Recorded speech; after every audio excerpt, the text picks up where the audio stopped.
এই উম্মত তো এক নেকি দিয়া জান্নাতে যাবে। কয় নেকি দিয়া? একটা নেকি দিয়া জান্নাতে যাবে এই উম্মত। অন্য উম্মতের কথা জানি না আমি, এই উম্মত এক নেকি দিয়া জান্নাতে যাবে। নবীর একটা আদর্শের কারণে জান্নাতে যাবে। সিরত মানি আদর্শ। আর এটা আমরা কদমে কদমে মুহতাজ।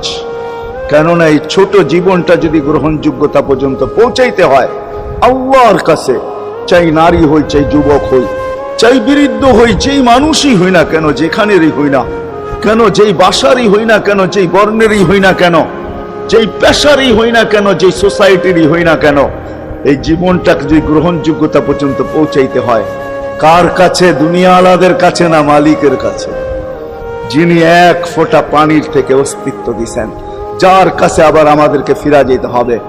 পালানোর কোনো সুযোগ নাই। এই জন্যই কোরআন আমাদেরকে বোঝায় আইনাল মাফাত।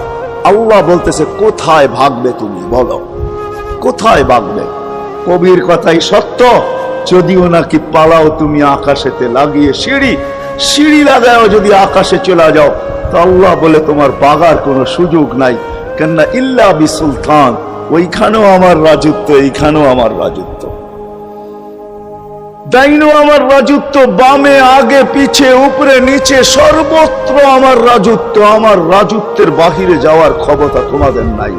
দ্বিতীয় কথা এটো, আইনা আনা মাআকুম আইনা মা কুনতুম, যেখানে যাবে ওইখানে আমি সঙ্গে থাকব।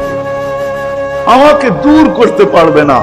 যদি করো তাহলে তুমি থাকবে না, তোমার অস্তিত্বই থাকবে না। কেন আমাদের ভিতরে আল্লাহ নাই বটে, কিন্তু আল্লাহর একটা পাওয়ার আছে যেটাকে রূহ বলে। কুলির রূহ মিন আমরি রব্বি। আল্লাহর একটা পাওয়ার, একটা সিফত, সবচেয়ে শক্তিশালী পাওয়ার যেটা, ওটা আমাদের ভিতরে আল্লাহ ঢুকায় রাখছেন, যেটাকে আমরা রূহ বলি। কোরআনের ভাষায় রূহ বলে, বাংলা ভাষায় আত্মা বলে। যেটাকে আমরা আত্মা বলি ওটা আল্লাহর হুকুম ছাড়া কিছু না। আল্লাহ বলে ওটা মনে করে নাও আমি তোমার ভিতরে আছি, কেন এটা আমারই জিনিস। কুলির রূহ মিন আমরি রব্বি। আমাকে পৃথক করলে আর তুমি থাকবে না। তখন তোমার চক্ষু থাকবে আইন লা তানদুর, তোমার চক্ষু থাকবে দেখবে না। উদুন লা তাসমা, কান থাকবে শুনবে না। লিসান লা তান্তিক, জবান থাকবে কিন্তু জিহ্বা থাকবে কিন্তু বলবে না।